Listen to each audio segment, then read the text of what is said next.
아멘. 하나님의 은혜와 평강이 오늘 예배하는 모든 분들에게 함께 하시기를 주님의 이름으로 축원합니다. 엊그제 무하마드 알리라는 매우 유명한 권투 선수 한 분이 세상을 떠나셨습니다. 74세인데 전 세계 모든 리더들과 많은 분들이 애도하고 심지어는 영국의 유명한 그 방송 진행자는 자기 진행하는 시간을 멈추고 알리가 세상 떠났다고 방송을 하고 자기 순서를 갈 정도로 굉장히 많은 분들이 사랑을 하는 이 시대의 아주 유명한 권투 선수입니다. 생각해보면은 권투 선수 한 분이 돌아가신 거 가지고 이렇게 세계가 시끌시끌하고 또 이렇게 많은 분들이 애도할까 생각하면서 좀 이상한 마음이 드는데, 무하마드 알리가 누군가 하는 걸 아는 분은, 그의 생애를 아는 분은 그게 이해가 됩니다. 굉장히 훌륭한 분이죠.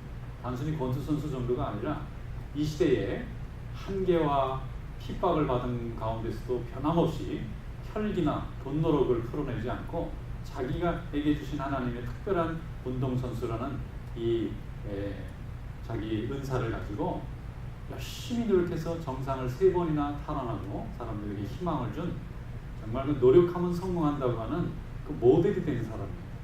그래서 너무 사람들이 좋아하고 존경합니다. 1968년도에 미국은 월남하고 전쟁을 했습니다. 그때는 존슨 대통령이 대통령을 할 때인데, 미국에 있는 모든 20세 이상 남자에게 전부 다 징집명령으로 법을 바꿨습니다. 지금은 자원에서 군대를 가지만 월남전에 많은 군인이 필요하니까 강제로 전부 다 이제 입영 통지서를 보내는 거예요. 징집입니다. 자원이 아니에요. 그러니까 미국 사람들이 익숙하지 않으니까 싫어하는 사람도 있고, 자기는 가고 싶지 않은데 나라가 전쟁을 벌려놓고 젊은 사람들은 전쟁 때 자꾸 가고 죽고 그러니까 반대하는 사람이 너무 많았어요. 그래서 날마다 나라에서 월남전 반대한다고 데모가 일어나고 시끄러운데, 청년들은 선택을 해야 되는 거예요. 군대를 가든지 아니면은 감옥을 가든지. 그 당시는 그랬어요. 그래서 캐나다로 도망가는 사람도 있고, 자기를 찾아올까봐 대학교 다니는 학생들은 히피 쪽 속으로 돌아가서 자기 신분을 감추고 숨어가는 사람도 많고. 그래서 그때 어떤 운동이 일어났느냐면은, 군대에서 입영 통지서를 보내면 공개적으로 불태우고 안 가고 감옥 가는 청년들이 많았습니다. 근데 알리가 세계 챔피언이었어요.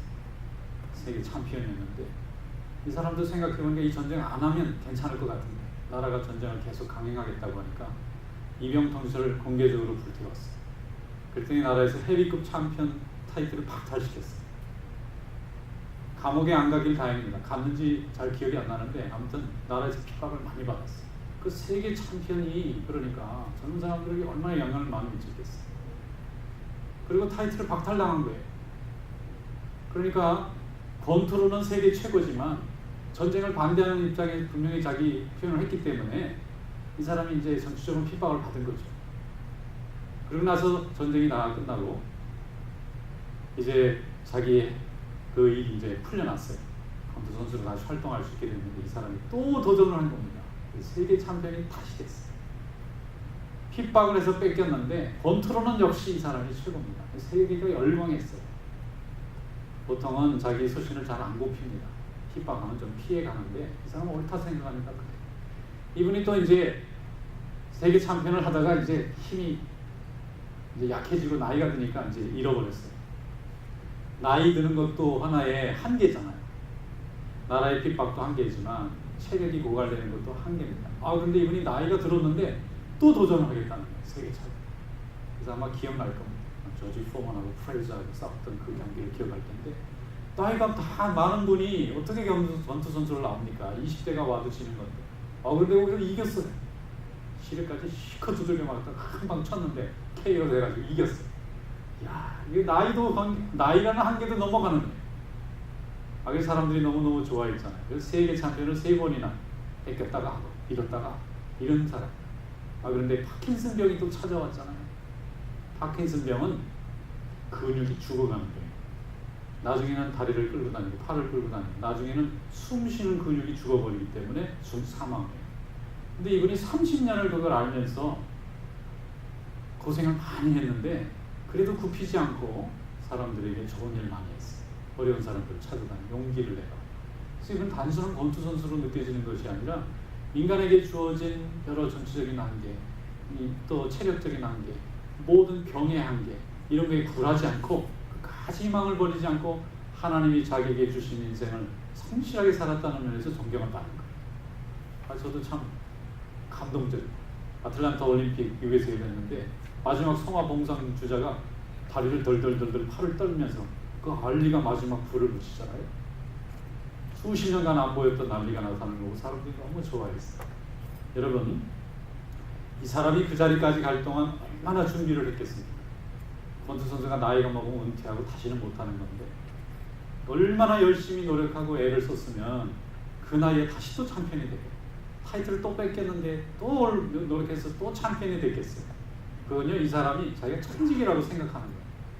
사람들은 억울한 일을 당하거나 분한 일이 당하거나 체력이 떨어지거나 그러면은 원망부터 합니다. 세상 탓부터 합니다. 나를 그렇게 한 사람에 대한 미움으로 흘러가버려요. 그것도 여의치 않은 마약을 하거나 아니면은 폐인같이 돼버려요. 자기 자신을 공격해요. 그것도 잘못이 아니고 이것도 잘못이 아닌데 우리의 생각이 잘못되니까 이 세상에는 언제든지 나를 가로막는 장애물들이 등장할 수 있다는 것을 잊어버리고 누구의 탓을 하다가 그만 내 인생을 다 허비하고 망가뜨리는 사람이 많습니다. 근데 이 사람은 그거 참 잘했어요. 여러분, 우리 성도들도 하나님 앞에서 날마다 믿음으로 든든히 서가는 성도 되시기를 축원합니다. 하나님은 우리를 세상에서 제일 귀하고 아름다운 존재로 만들었습니다. 우리 자신이 볼 때는 부족한 것 투성입니다. 올려다보면 나보다 잘난 인간들이 굉장히 많습니다.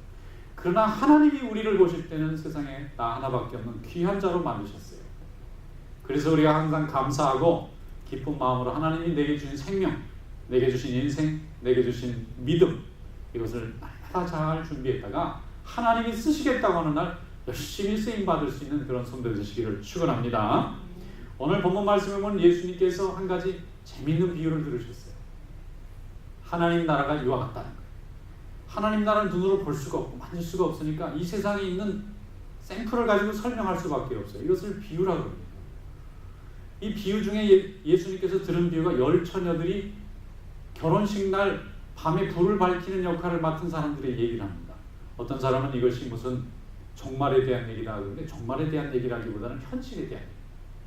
하나님 앞에 우리가 어떻게 쓰임받을 수 있는지 이 현실에 대한, 지금 here and now에 대한 앤서지 우리가 이루어질 수 없는 먼 미래에 대한 얘기를 하신 게 아닙니다. 언제든지 우리 주변에는 결혼식이 일어날 수 있어요. 하나님이 기뻐하시는 잔치가 벌어질 수 있는데 이 잔치, 예배, 믿음의 역사, 구원의 역사에 거기에 불을 밝히는 열 처녀와 같은, 다섯 처녀와 같은 역할이 주어집니다. 우리는 주인공은 아닙니다. 그러나 주인공 되신 예수 그리스도께서 신랑이 돼서 오는 잔치에 온 마을 사람들이 기뻐하는 그 잔치에 우리는 그걸 준비하고 예비하고 인도하는 사람의 역할을 할 수 있어요. 그것에 대한 얘기입니다. 그 중에 열 처녀 중에 다섯 처녀는 등을 가지고 기름을 충분히 준비했습니다. 그런데 다섯 처녀는 무슨 생각을 했는지 기름을 준비하지 않았어요. 한밤중에 갑자기 신랑이 이제 찾아옴으로 인해서 결혼식이 시작이 됐습니다. 그런데 다섯 처녀는 등을 밝힐 길이 없는 거예요. 기름이 하나도 준비되어 있지 않아요. 그런데 기름이 잘 준비되어 있는 다섯 처녀는 그 등불을 환하게 밝혀서 신랑을 따라서 들어오는 그 축하객들을 전부 잔치석상으로 인도하는데 자기 역할을 다하게 됐다는 얘기입니다. 오늘 한번 본문 말씀 한번 열어보겠습니다. 마태복음 25장 5절부터 10절 말씀, 오늘 주시는 말씀인 줄로 믿고 다 같이 읽어보겠습니다. 시작. 신랑이 더디 오므로 다 졸며 잘새 밤중에 소리가 나되 보라 신랑이로다 맞으러 나오라 하매 이에 그 처녀들이 다 일어나 등을 준비할세 미련한 자들이 슬기 있는 자들에게 이르되 우리 등불이 꺼져가니 너희 기름을 좀 나눠달라 하거늘 슬기 있는 자들이 대답하여 이르되 우리와 너희가 쓰기에 다 부족할까 하노니 차라리 파는 자들에게 가서 너희 쓸 것을 사라 하니 그들이 사러 간 사이에 신랑이 오므로 준비하였던 자들은 함께 혼인잔치에 들어가고 문은 닫힌지라. 아멘. 예수님 당시 지금부터 2000년 전에 유대 지역의 결혼 풍습은 밤에 주로 결혼식이 많이 열렸습니다. 원래 밤에 하려고 해서 그런 게 아니라 지금같이 야간에 무슨 불도 별로 없고 교통수단도 별로 없고 그러니까 먼 지역에서 혼사가 이루어져서 결혼식을 할 때는 이제 신랑 혼자 오는 게 아니라 신랑 옆에 식구들도 따라오고 정들도 친구들도 짐을 쥐고 다 따라오는 거예요. 그런데 이게 열심히 걷다 보면 날이 저물어 버립니다. 캄캄해지잖아요. 캄캄해지면 주변에 어디 뭐 숙박시설 같은 게 있으면 자고 오면 되는데, 고대 시대에 그런 게 뭐 제대로 발달되어 있지 않고 꼭 동네 신세를 져야 되는데, 이왕 그럴 거면 밤새 걸어서 잔치집까지 도착해서 여장을 풀고 거기서 장례 결혼식을 하면은 문제가 없으니까 밤새도록 오는 일이 많았어요. 그런데 밤새도록 와서 결혼식을 언제 하냐면 도착하는 그 시간에 하는 거예요. 그러니까 이게 낮이 될 수도 있고 한밤중이 될 수도 있는, 언제 다 도착할지 모릅니다. 그렇다고 도착한 사람들 보고 날이 셀 때까지 결혼식을 좀 기다렸다 하자 하기도 좀 애매한 거예요. 그러니까 결혼식을 먼저 해야 되니까 이 신랑 측 손님들과 가족들이 언제 올지 모르기 때문에 그 마을에서 등을 준비하는 사람들이 불을 환하게 밝히면 동네에 들어와서 그 집을 볼 수 있어요. 캄캄한 밤에 동네에는 들어오고는 왔는데 어느 집인지 알 수가 없잖아요. 근데 등불을 환하게 입구에서 밝히고 있는 사람들이 있으면 아, 저 집이구나. 그게 이제 눈에 보이는 사인이니까 그 밤에 쌓이는 불밖에 없잖아요. 근데 거기로 가면 이제 문을 열어놓고 그때부터 이제 풍악이 올라가면서 결혼식이 한밤중에 일어나고 온 양가 사람들이 모이고 동네 사람들이 모여서 이제 즐거워하는 결혼식을 하는 것이 이게 유대식 결혼이고, 일단 결혼식이 한번 시작되면 보통 사흘을 한다고 해요. 그게 굉장히 길잖아요. 요즘 결혼식은 이상하게 한두 시간이고 그것도 30분 만에 하나씩 막 바꾸는 경우도 있는데, 이 시대의 결혼식은 일륜지 대사이기 때문에 온 패밀리들이 다 거기 다 참여해요. 그러니까 새벽에 밤에 갑자기 신랑 식구들이 올 때 불을 밝히는 등불지기들이 매우 중요했습니다. 그런데 10명의 처녀들이 맡은 거 보니까 그 일가 중이나 혹은 친구들 중에 젊은 아이들이 이제 그걸 맡고, 어른들은 아무래도 음식도 준비해야 되고 또 뭐 이렇게 중요한 걸 준비하는 건 어른들의 몫이었던 것 같아요. 이 10처녀들이 준비를 합니다. 근데 이걸 준비하는 사람들이 준비할 때 기름을 충분히 넣어놔야 돼요, 등에다가. 왜냐하면 이게 한 30분 하고 말 행사가 아니거든요. 날이 셀 때까지 그 등을 써야 되니까 기름을 두둑하게 모아놔야 되는데, 오늘 본문 말씀에 보면은 예수님께서 한 비유지만은 5명의 처녀들은 기름을 낮에부터 충분히 사다가 자기 등불에다 꽉 채워놨어요. 이제 5시간 정도는 태워도 괜찮아요. 그런데 5처녀는 무슨 일인지, 분명히 자기 미션이 등을 밝히는 건데 준비를 안 해놨어요. 그래서 이제 신랑이 밤중에 이제 옵니다. 다 잠들고 있는데 뭐 언제 올지는 모르잖아요. 지금 같이 이 핸드폰이 있으면 어디쯤 옵니다 하고 미리 얘기하면 미리 준비를 해놓으면 되지만, 그때는 앞에 나타날 때까지는 어디쯤 와 있는지 서로 모르는 거예요. 그러니까 다 졸면서 자고 있는 거예요. 자고 있는데 신랑입니다 하고 오니까 이제 막 집안이 벌컥 뒤집혔어. 이제 사람들이 난리가 났어. 근데 불을 켰는데 5처녀들은 켜자마자 기름이 거의 바닥에 있기 때문에 죽어갑니다. 불이 죽어가요. 그래서 빌려달라고, 나눠 쓰자 그랬더니 준비를 한 5처녀들이 야박하게도 안 주겠다는 거예요. 우리가 생각하면 좀 같이 좀 나눠 쓰면 얼마나 좋겠나. 그런데 이 5처녀 마음속에는 이것까지 나눠 쓰다 보면 5시간 써야 되는데 2시간 만에 떨어지면 깜깜해지는 거 아니에요. 그러면 잔치가 완전히 망가지는 거예요. 그래서 안 된다는 거예요. 우리가 너희하고 같이 나눠 쓰다가 우리 역할까지 뭐 우리 중에 누군가는 불을 밝히고 있어야 되는데 밤에 다 꺼지면 이 깜깜한 중에 어떻게 이 행사를 하느냐. 그러니까 빨리 가스집에 가서 깨워가지고 주인한테 좀 사가지고 오는 쪽이 낫고, 우리는 그동안 하고 있을 테니까 가지고 와라 했더니 어리석은 5처녀가 기름을 사러 간 사이에 신랑 식구들이 다 들어와서 잔치가 벌써 시작이 되고 문이 닫힌지라. 그 뒤에 보면 더 슬픈 얘기가 나옵니다. 문이 닫혀서 잔치가 한참 벌어지고 있는데 이제 기름을 늦게 사가지고 온 5처녀가 와서 문을 열어달라니까 안 열어줘요. 주인이 기분이 상해서 안 열어줬는지 아니면은 문이 한 번 닫히면 안 열리게 그렇게 만들어져 있는지 모르지만 내가 너희를 도무지 알지 못하더라. 이 처녀들은 잔치에 못 들어간 거예요. 도대체 이게 무슨 말씀인가? 예수님이 우리에게 해주신 말씀이에요. 여기 보면 첫째, 우리가 분명하게 알 수 있는 것은 각자 주어진 기름은 나눠주지 못한다는 거예요. 나한테만 쓸 수 있게 되어 있는데 이게 도대체 무슨 상징인가? 그것은 하나님이 우리에게 주신 믿음인 것 같습니다. 사랑인 줄로 믿습니다. 하나님이 내게 주신 은혜인 줄로 믿습니다. 이거는 내가 혼자 받고 경험하는 거지 내가 받았다 해서 옆 사람에게 나눠줄 수가 없어요. 내가 하나님 앞에 은혜 받았다 해서 예수 안 믿는 내 남편이 저절로 믿어지는 게 아니에요. 내가 하나님 앞에 축복받았다 해서 내 자식이 저절로 믿어지는 게 아니라 각자 매우 인디비주얼한 것입니다. 하나님이 내게 주신 축복은 나밖에는 쓸 수가 없는 거예요. 나눠줄 수가 없어요. 나눠주지 되지는 않습니다. 그래서 다섯 처녀가 나눠줄 수 없다는 거예요. 그 다음에 두 번째는 누구든지 준비할 수 있다는 거예요. 기름은 낮에 가서 사다만 놨으면 되는 겁니다. 누구에게는 가능한 일이고 누구에게는 불가능한 일이 아니라 10명의 처녀 중에 5명은 기름을 꽉 채우고 있었고 5명은 채우지 못했는데, 채우지 못한 처녀들은 조금 납득하기가 어려워요.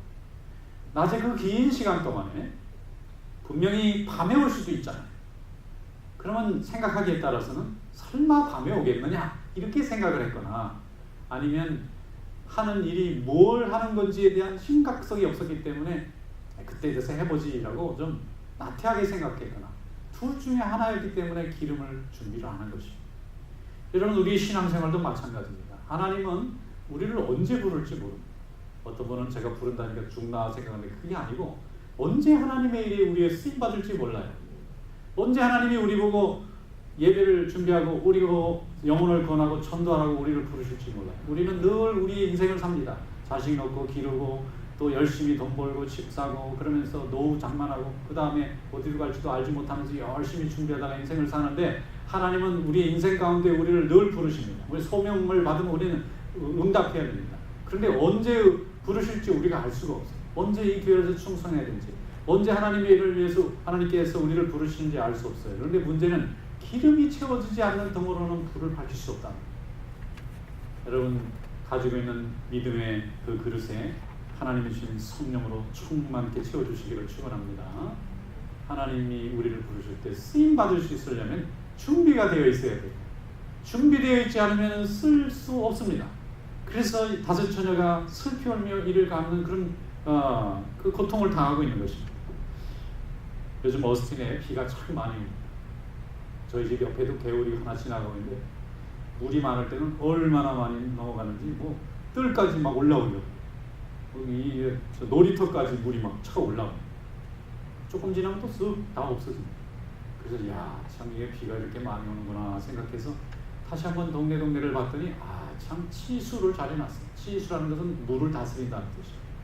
우리 인류는 농경시대 그대로부터 물을 잘 다스려서 농사도 잘 짓고 문명을 발전시켰단 말이에요. 그리고 동네마다 집을 잘 지으면 물이 한꺼번에 동네로 다 가면 물이 집을 다 잠굽니다. 그래서 그 사이사이에 또랑을 만들고 골목을 만들고 하수도를 만들고 큰 이렇게 연못도 만들고, 그래서 물이 사람들이 사는 집 방향으로 흐르지 않고 그 물이 흐르는 크릭이라든지 수로 방향으로 흘러서 내려가도록 길을 잘 닦아 놓는 거예요. 그런데 이것을 평소에 잘 해놓지 않으면은, 이게 물이 넘치게 되면은 사람들이 사는데 날마다 피해를 당해요. 그래서 동네마다 한번 잘 보세요. 지나가면서 이 어스틴이 특별히 잘 돼 있어요. 이 디텐션 펀드라고 그래가지고 갑자기 물이 불어나면 물을 가둬놓는 그런 큰 무슨 연못 같은 게 있어요. 평상시에는 바짝 말라있고 아무것도 없는데, 물이 지나갈 때 집들에게 피해를 주지 말라고 거기에 몰려갔다가 서서히 빠져나가도록 그렇게 만들어져 있는데, 어스틴이 미국에서 사는 사람 중에서 이 가장 살고 싶은 도시 10개 도시 중에 해마다 들어가지 않는 해가 없습니다. 이런 게 참 잘 돼 있어서 그런 것 같아요. 교육도 잘 돼 있고 또 치안도 잘 돼 있고 문화도 좋고 또 여기에 생산성도 높고 또 뭐 사는 분들도 다 좋고 이래가지고 여기 인기가 참 좋아. 그런데 왜 그러냐면 준비를 잘 해놨습니다. 도시계획도 다 준비해놓고 물이 빠져나가는 것도 다 준비해놓고. 그런데 이걸 안 해놨다 합시다. 그러면 비가 많이 올 때는 마을들이 다 잠기고, 비가 안 오면 괜찮고, 이러면 잠길 수밖에 없는 거예요. 준비된 자가 항상 이기게 되어 있습니다. 준비를 잘 해놓으면 사고도 막을 수 있고 환난도 막을 수 있듯이, 하나님 앞에 우리가 믿음으로 준비를 잘 해놓으면 어떤 믿음의 시련 앞에서도 이것을 뚫고 일어날 수가 있는 줄로 믿습니다. 그리고 하나님 앞에 귀하게 쓰임받아서 열매 맺는 믿음 생활이 될 줄로 믿습니다. 마태복음 25장 13절에 주님께서 오늘 이렇게 말씀하셨습니다. 그런즉 깨어있으라. 너희는 그날과 그때를 알지 못하느니라. 우리는 인간이기 때문에 한계가 있어서 내일 일도 모릅니다. 내가 내일 살아있을지 죽을지 나도 예측할 수 없어요.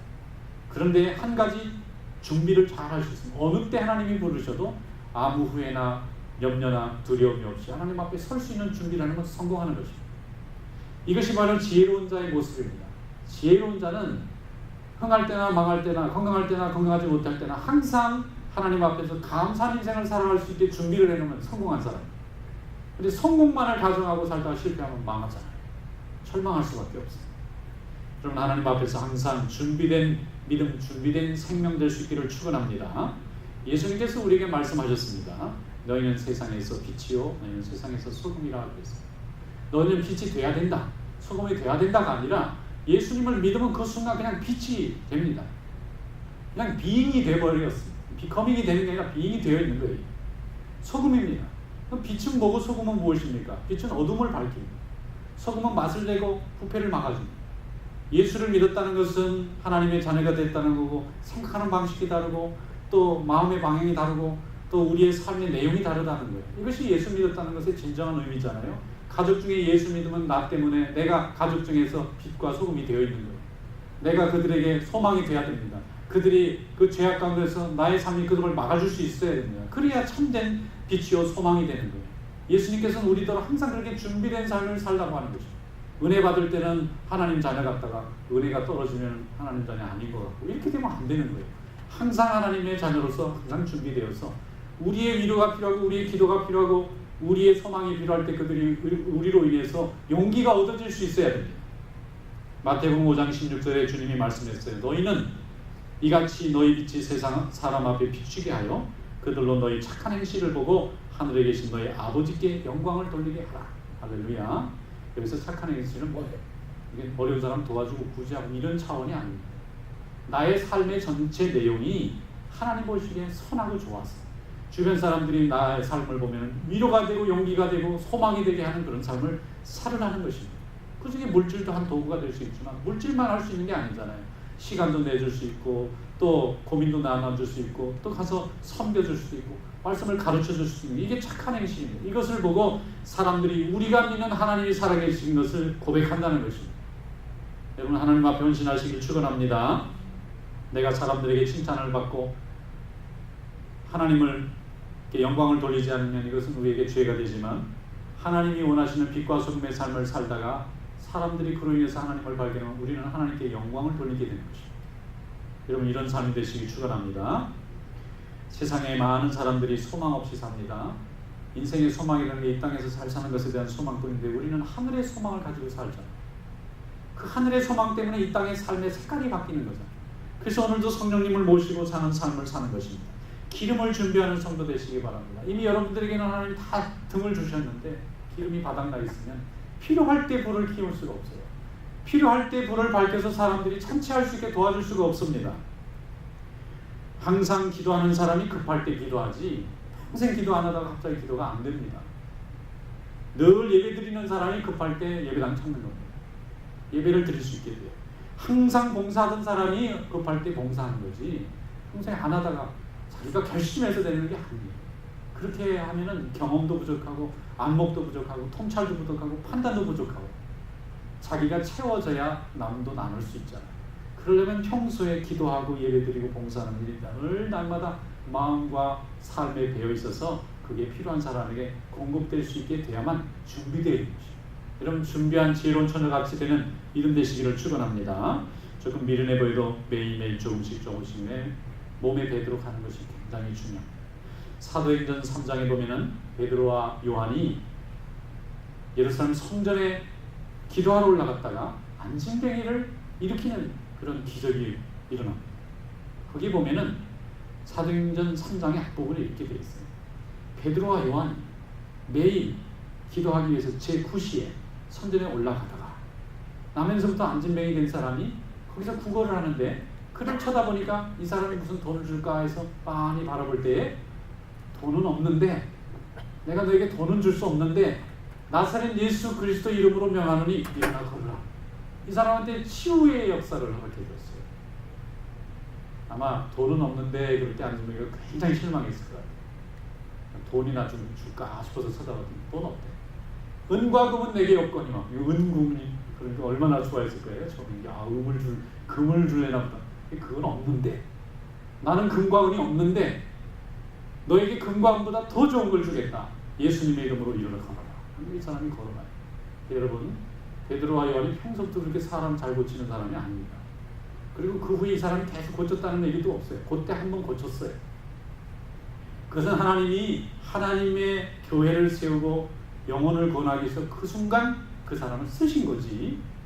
베드로와 요한이 늘 그걸 가지고 능력을 행해가지고 자기 능력으로 남을 고치는 파워를 가진 사람이 아닙니다.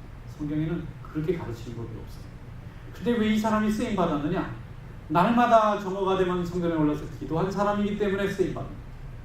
날마다 올라가서 제9시에 성전에 엎드려서 하나님 아버지하고 기도하는 사람이기 때문에 기도하러 올라가는 길에 늘 봤던 안진뱅인데 그날은 성령께서 마음을 움직여서 금과 은은 없지만 이 사람을 이렇게 세우면 내가 낫게 해주겠다고 확신을 주시니까 베드로와 요한이 내 이름으로가 아니라 예수의 이름으로 너 일어나봐라. 일어나잖아요. 그 안진뱅이가 일어날 때 예루살렘 사람들이 충격받았어요. 이 사람 30년 동안 나면서 안진뱅이에요. 그래서 직업이 없고 날마다 구걸하는 사람인데 이 사람을 예수님의 이름으로 이렇게 세웠다니까 예수를 안 믿으려는 사람 중에 능력을 보면 믿는 사람들이 믿었어요. 그 다음에 허다한 제사장들, 지식이 있으면 믿는 사람이 또 믿었어요. 많은 사람들이 믿었어요. 그래서 예루살렘에 큰 하나님의 교회가 세워지고 그 교회가 세상에 많이 복음을 전해서 곳곳마다 교회가 세워지고 영혼을 권하고 하나님의 나라가 확장되는 그런 축복이 일어난 줄로 믿습니다. 늘 매일 하는 사람이 중요합니다. 사도행전에 3장 6절에 보면 베드로가 이르되 은과 금은 내게 없거니와 내게 있는 것으로 내게 주노니 나사렛 예수 그리스도의 이름으로 일어나 걸어라 하고 있습니다.